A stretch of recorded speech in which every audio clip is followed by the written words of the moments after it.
Haunted tree. गांव के ठीक बीचों बीच बना हुआ वो भयानक बरगद का पेड़, जो गांव वालों के लिए एक रहस्यमयी पहेली की तरह बना हुआ था। सुबह दिन के उजाले में उसकी लंबी लंबी लटकती हुई जड़ों पर गांव के बच्चे झूला झूलते थे। लेकिन जैसे जैसे शाम ढलती, उस बरगद के पेड़ के चारों तरफ सन्नाटा पसरने लगता। सूरज ढलते ही गांव के किसी भी इंसान में हिम्मत नहीं होती थी कि उस बरगद के पेड़ के इर्द गिर्द भी जा सके। और उसके पीछे एक बड़ी वजह यह भी थी कि रात के गहराते सन्नाटे के साथ उस बरगद के पेड़ के पास से अजीबोगरीब आवाजें सुनाई देने लगती थी। गांव के बड़े बुजुर्गों का कहना था कि कुछ साल पहले गांव में शादी होकर आई एक किसान की नई नई दुल्हन ने इस बरगद के पेड़ पर रस्सी लगाकर आत्महत्या कर ली थी। और तभी से उसी दुल्हन के चीखने की आवाजों से रात के वक्त बरगद का पेड़ दहशतनुमा माहौल पैदा करता है। गांव वालों का यह भी कहना था कि किसान की दुल्हन के उस बरगद के पेड़ से लटक कर अपनी जान देने के कुछ समय बाद उस किसान ने भी कुएं में कूदकर आत्महत्या कर ली थी और उसका परिवार पूरी तरह से खत्म हो गया था। आज गांव के रहने वाले किशन की शादी पड़ोस के गांव की सुगना के साथ होने वाली थी। किशन बड़े ही धूमधाम के साथ अपनी बारात लेकर पड़ोसी गांव में गया और फिर अपनी नई नवेली दुल्हन को लेकर गांव लौट आया। गांव की परंपरा के अनुसार नई दुल्हन को अपने घर में जाने से पहले बरगद के पेड़ को प्रणाम करना जरूरी होता है। सुगना, ये हमारे गांव का बरगद का पेड़ है। हाँ, रात के वक्त जरूर यहाँ लोगों को आने में डर लगता है, लेकिन दिन के वक्त घर जाने से पहले यहाँ पर प्रणाम करना बहुत जरूरी है। जी अच्छा, मैं अभी यहाँ पर प्रणाम कर लेती हूँ। और इतना कहकर सुगना ने आगे बढ़कर बरगद के पेड़ को अपने दोनों हाथों से छूकर उसका आशीर्वाद लिया। कुछ ही देर बाद किशन सुगना को लेकर अपने घर पहुंच गया। देख सुगना, ये मेरा छोटा सा घर है और इस घर में तेरे और मेरे अलावा कोई नहीं रहने वाला। तू तो जानती है, मेरे माँ बाप बचपन में ही चले गए। अब इस घर को संभाल कर रखना तेरी जिम्मेदारी है। आप बिल्कुल चिंता मत करो, इस घर का क्या, मैं तो पूरे गांव का ख्याल बहुत अच्छे से रखने वाली हूँ। क्या? अभी अभी क्या कहा तूने? अब अरे कुछ भी तो नहीं, मैं तो बस मजाक कर रही थी। शाम का वक्त हो चला था। धीरे धीरे गांव की सड़कों पर सन्नाटा पसरने लगा। देखते ही देखते बरगद का पेड़ हर रोज की तरह खामोश खड़ा था। उसके आसपास किसी तरह की कोई हलचल नहीं थी और उधर अपने घर में किशन सुगना को इस पेड़ की कहानी सुना रहा था। देख सुगना, थोड़ी देर बाद ना इस बरगद के पेड़ के आसपास से बड़ी अजीब अजीब आवाजें सुनाई देने लगेंगी। अब हम गांव वालों को तो इन आवाजों को सुनते सुनते सोने की आदत सी पड़ गई है। हाँ, लेकिन तू बिल्कुल भी डरना मत।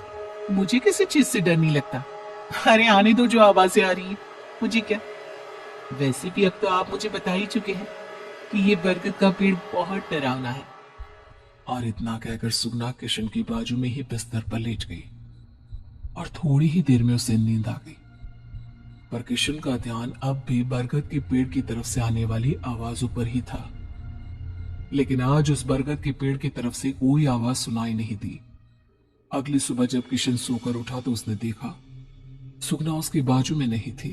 सुगना, सुगना, अरे कहाँ हो तुम? सुगना! किशन ने देखा कि पूरे घर में सुगना कहीं भी नहीं थी। वो दौड़कर जब घर के बाहर आया तो उसने देखा कि सामने से लाल रंग की साड़ी पहनकर सुगना अपनी पायल छनकाती हुई चली आ रही थी। कहाँ चली गई थी तुम? और मैं कब से तुम्हें ढूंढ रहा था। अरे उस बरगद के पेड़ पर जल चढ़ाने गई थी। आप ही ने कहा था ना, दिन के उजाले में उस पेड़ के पास जाने में कोई खतरा नहीं है। बात तो तुम्हारी ठीक है, लेकिन अभी अभी तुम्हारी नई नई शादी हुई है सुगना। कहीं कोई ऊंच नीच ना हो जाए। तुम्हें इन सब चीजों से दूर रहना चाहिए और इस तरह घर से अकेले नहीं निकलना चाहिए। अब वो दोनों घर के अंदर चले जाते हैं और कुछ ही देर में किशन काम के लिए घर से निकल जाता है। वहीं आज पूरा दिन पूरे गांव में इस बात को लेकर अफरा तफरी मची रहती है कि आखिर बीती रात उस बरगद के पेड़ से किसी तरह की कोई आवाजें क्यों नहीं आई। अरे भाई, मुझे तो लगता है गांव में कुछ बहुत भयानक होने वाला है, तभी अचानक से ये अजीब चीजें हो रही हैं। अब इसका जवाब तो हमें समय या वो बरगद का पेड़ ही दे सकता है। गांव वालों का ये डर और उनके सवाल का जवाब उन्हें तब मिला जब किशन की पड़ोस के घर में रहने वाली लक्ष्मी काकी की बहू इमली रातों रात दर से गायब हो गई। आधी रात को ही पूरे गांव में इमली की ढूंढ मच गई, लेकिन इमली किसी को कहीं भी नहीं मिली। पर अभी तक गांव के किसी भी इंसान ने बरगद के पेड़ के पास जाकर इमली को नहीं ढूंढा था, इसलिए उन्होंने अगली सुबह वहां जाने का फैसला किया। पर अगली सुबह किसी की भी वहां जाने से पहले ही गांव में किशन की पत्नी सुगना के चीखने की आवाज गूंज उठी। जल्दी आओ, कहाँ है सब लोग, जल्दी आओ। अरे वो इमली की लाश उस बरगद के पेड़ पर लटकी हुई है, किसी ने उसे मार कर वहां लटका दिया। पल भर में ही पूरा गांव वहां इकट्ठा हो जाता है। अरे बाप रे, अरे रे, ये तो बहुत गजब हो गया। इमली तो कल रात को अपने घर से गायब हो गई थी, इसे किसने मारा होगा? अरे हमारी तो किसी से दुश्मनी भी नहीं थी। किसने मार दिया हमारी पत्नी को? अरे देखो तो कितनी बुरी तरह से घायल किया है। इमली के पूरे शरीर से खून टपक रहा था। मुझे तो लगता है ये बरगद का पेड़ मनहूस है, इसे काट कर फेंक देना चाहिए। अरे ऐसा ना कहो बहू रानी, इतने बरस बीत गए लेकिन इस पेड़ ने कभी भी किसी को नुकसान नहीं पहुंचाया बहू रानी। अरे लेकिन अब तो इमली को खा गया ना ये पेड़। मुझे तो लगता है इस पर कोई जादुई शक्तियां फिर से आ गई है, हम सबको संभल कर रहना होगा। अरे कोई जादुई शक्तियां नहीं जागी है, जरूर ये किसी और का ही काम है। किसी ने इमली को मार कर अपनी दुश्मनी निकाली है। शायद कोई हमें डराने की कोशिश कर रहा है।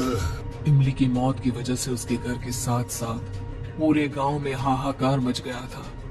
इमली की हुई अचानक मौत ने उसके पूरे परिवार के साथ गांव वालों को भी डरा कर रख दिया था। और एक अजीब बात जो हुई थी वो ये थी कि उस रात के बाद कभी भी बरगद के पेड़ से किसी तरह की कोई आवाज नहीं आई। इस घटना को अब लगभग एक सप्ताह बीत गया था और अगले शनिवार गांव की बाहर की तरफ एक झोपड़ी में रहने वाला है भीमा की 26 साल की जवान बेटी कावेरी सुबह सुबह घर से बाहर निकली और अचानक गायब हो गई। वो लौटकर घर वापस नहीं आई।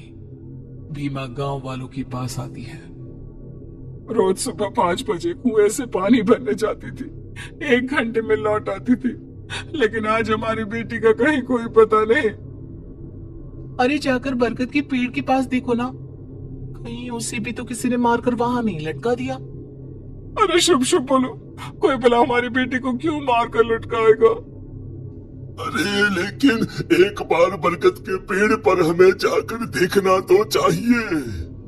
अभी पूरी तरह से सूरज भी नहीं निकला है और सूरज निकलने से पहले बरगद के पेड़ तक जाना हम सब के लिए खतरनाक हो सकता है। अरे हाँ भाई हाँ, हमें थोड़ी देर इंतजार करना चाहिए, भीमा भैया सही कहते हैं। धीरे धीरे पूरे गांव में सूरज की किरणें बिखरने लगी और गांव वाले इकट्ठा होकर जैसे ही बरगद के पेड़ के पास पहुंचे तो उन्होंने देखा कि कावेरी के कपड़े चिथड़े चिथड़े होकर वहीं पेड़ के नीचे पड़े थे। चारों तरफ खून ही खून बिखरा था और बरगद के पेड़ की सबसे ऊंची टहनी पर कावेरी की लाश लटकी हुई थी। उसके पूरे शरीर पर जख्मों के निशान थे, जैसे किसी ने नोच नोच कर उसे खाया हो। ये सब देखकर पूरा गांव दहशत से भर उठता है। हाय, ये क्या हो गया? मेरी बेटी किसने किया होगा ये मेरी बेटी? उस घटना के बाद अब शाम होते होते ही सब लोग अपने घरों में छुप जाते हैं और अब एक बार फिर आधी रात के वक्त बरगद के पेड़ के पास से भयानक आवाजें आने लगी, ऐसी आवाजें जो इससे पहले कभी गांव वालों ने नहीं सुनी थी।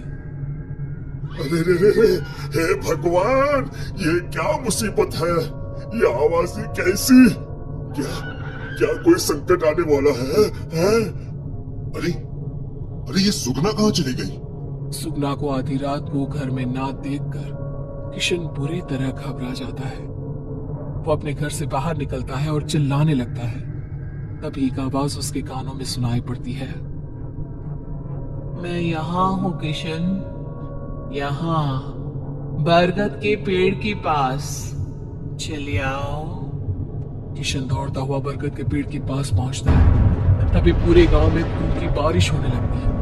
वो आवाज चीख चीख कर सारे गांव वालों को वहां आने के लिए कहती है। जैसे ही गांव वाले वहां पहुंचते हैं तो देखते हैं कि एक औरत पेड़ से उल्टी लटकी हुई है। उसका पूरा चेहरा सड़ा हुआ है और वो बेहद डरावनी दिख रही थी। मुझे खून चाहिए, एक जवान आदमी का खून, वरना आज इस गांव में कोई नहीं बचेगा। अरे लेकिन कौन हो तुम? और मेरी सुगना कहाँ है?